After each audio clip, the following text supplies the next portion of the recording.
म्हणणं आहे की ज्या ज्या चाचण्या झाल्या, ज्या चाचण्यामध्ये जे आलंय समोर, तो अहवाल महाराष्ट्रासमोर ओपन करावा आणि ज्यांच्या सांगण्यावर हे प्रकरण झालंय किंवा घडिलंय त्यांना 120B खाली परळीचे स्थानिक आमदार धनंजय मुंडे साहेबांना आरोपी करावं, अशी आमची या परिस्थितीत मागणी आहे. आणि 865 दिवस झाले, आम्ही किती दिवस थांबायचं?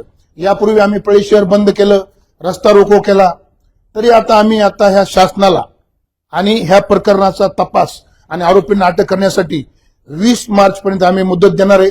आणि 20 मार्च नंतर आम्ही शासनाला कळवून कलेक्टर असतील, मुख्यमंत्री असतील यांना पत्र देऊन पुन्हा आणखीन आम्ही गावात सासर आणि माहेर, कनेरवाडी गाव म्हणजे आमच्या महादेव मुंडेंच्या पत्नीचं माहेर आणि सासर म्हणजे महादेव मुंडेंचं गाव बोपला, या गावाच्या वतीनं म्हणजे सासर आणि माहेरच्या वतीनं 20 मार्चच्या नंतर आम्ही पुन्हा रस्ता रोको करू, शहर बंद करण्याचं आवाहन करू. का तर या परळी शहरात महाराष्ट्रात एकच आहे की महादेव मुंडे खून प्रकरणाचा तपास लागला पाहिजे, आरोपींना अटक झाली पाहिजे.